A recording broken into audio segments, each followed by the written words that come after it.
여러분 안녕하십니까? 대구 경북 소식 전해드립니다. 국민의힘이 당대표 후보 등록을 마감한 결과 5명이 당권에 도전장을 내밀었습니다. 이 중 김문수, 조경태 후보는 후보 접수가 끝나자마자 대구를 가장 먼저 찾았는데요.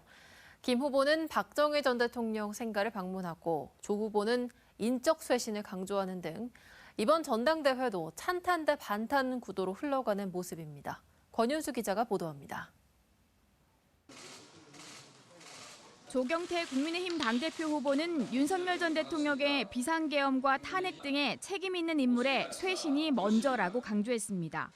대구에서 열린 아시아포럼 20일 정책토론회에서 조 후보는 국민 100%로 인적 쇄신위원회를 구성해 판단을 맡겨보자고 제안했습니다.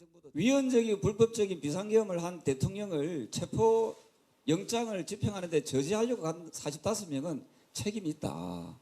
이분들은 우리 당에서 어쨌든 거취를 표명하게 해야 되는데.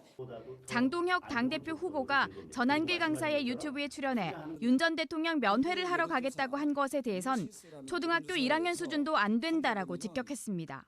헌법을 부정한 대통령에 대해서 옹호하는 세력들이 어떻게 헌법기관으로 남아있을 수, 그분들은요, 국민의힘 일원이 될 수도 없을 뿐더러 저는 국회의원 자격도 없다 생각합니다.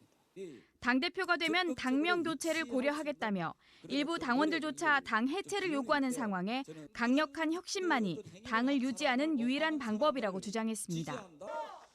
김문수 국민의힘 당대표 후보는 대선 후보 때와 마찬가지로 보수층 결집에 기댔습니다. 구미 박정희 전 대통령 생가와 새마을공원 테마공원을 찾았고 대구 경북 지역 당원들과 만났습니다. 생가를 방문하고 구미를 방문한 것은 대한민국을 바로 산업혁명, 경제기적, 부국강병의 기적을 이룩하신 박정희 대통령의 새마을 정신, 하면 된다, 할 수 있다, 해보자. 대통령 탄핵에 반대했던 반탄파 후보로 선명성을 드러내 콘크리트 지지층을 공략하는 전략으로 풀이됩니다. 윤 전 대통령 방문 계획에 대해선 즉답을 피했습니다. 지금 현재는 그런 생각이 없는데요. 그거는 이제 앞으로 상황을 봐서 제가 판단하도록 하겠습니다. 주진우 후보는 부산으로 가 당원들을 만났고 장동혁 후보는 국회의원 회관을 돌며 의원과 보좌진을 공략했습니다. 안철수 후보는 윤 전 대통령 구속영장 발부 후 난동 사태가 벌어진 서울 서부지법을 찾는 등 저마다 선명성 경쟁을 벌였습니다. 대선 패배 후 펼쳐지는 전당대회에서도 찬탄 대 반탄의 구도가 그려지는 가운데 4명이 올라가는 본선에서는 당심이 80%가 반영되기 때문에 결과에 따라 당의 운명도 좌지우지될 것으로 보입니다. MBC 뉴스 권윤수입니다. 경북경찰청이 이철우 경북도지사의 관사를 전격 압수수색했습니다. 도지사 재선을 앞두고 부정적인 기사를 쓰려고 한 언론사의 입을 막기 위해 특혜성 보조금을 줬다는 게 경찰 수사의 핵심으로 보이는데요. 이 지사는 정치경찰이 짜맞추기식 엉터리 수사를 하고 있다며 반발하고 있습니다. 윤태호 기자가 취재했습니다. 사건의 발단은 4년 전인 2021년으로 거슬러 올라갑니다. 포항에 있는 한 언론사가 이철우 도지사와 관련한 부정적인 기사를 쓰려고 했고 이 지사 측에서 이를 막기 위해 해당 언론사가 주최한 드론 축구 대회에 보조금 5,400만 원을 지급했다는 의혹입니다. 경북경찰청은 지방선거를 앞둔 시점이어서 재선을 위한 특혜성 보조금으로 보고 있습니다. 최근 이 지사의 관사를 압수수색해 휴대전화 등을 압수했고 이보다 앞서 당시 보조금을 편성한 도청 예산실과 드론 관련 부서도 압수수색을 진행한 걸로 알려졌습니다. 해당 부서의 전현직 공무원을 피의자 신분으로 전환해 조사한 데 이어 당시 기획조정실장으로 예산 업무를 총괄했던 김장호 현 구미시장도 참고인 신분으로 조사한 것으로 확인됐습니다. 이미 4년이 지난 일인데 한동안 잠잠하다 정권이 교체되자마자 도지사를 겨냥해 수사를 재개한 점을 두고 여러 해석과 억측이 나옵니다. 이철우 지사는 짜맞추기식 엉터리 수사라고 반발하고 있습니다. 이 지사는 긴급 입장문을 통해 정권이 바뀌자 곧바로 다시 압수수색을 시도한 것은 새로운 권력 앞에 한 건 하자는 욕심에 스스로 정치 경찰의 길로 가겠다는 선언이냐라며 경찰 수사를 강도 높게 비판했습니다. 또 드론 산업은 당시 중요 정책 중 하나였고 공약이기도 해서 해당 언론사와 포항시의 제안을 받아 적법한 예산 수립 절차를 거쳐 지원한 거라며 조목조목 반박했습니다. 이 지사는 이번 수사로 도청 조직과 공무원들이 2년이 넘게 조사를 받는 상황이라며 직원 보호를 위해 변호사 지원에 나서는 등 경찰 수사에 정면 대응할 방침입니다. 경북경찰청은 이번 사안과 관련해 수사 배경이나 압수수색 경위 등을 일체 말하지 않고 있습니다.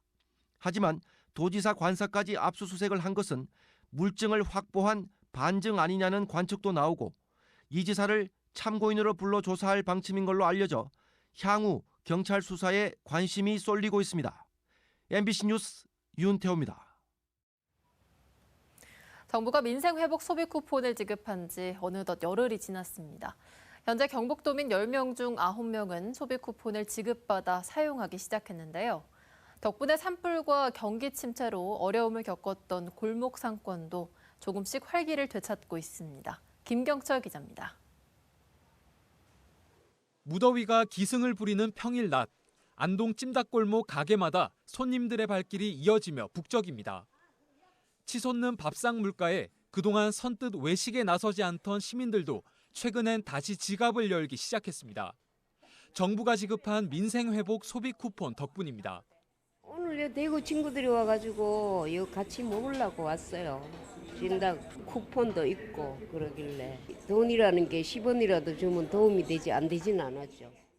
지난 3월 대형 산불로 관광객이 급감하고 지역 경기도 침체되면서 찜닭골목 가게들의 매출은 평소의 20% 수준까지 떨어지기도 했습니다.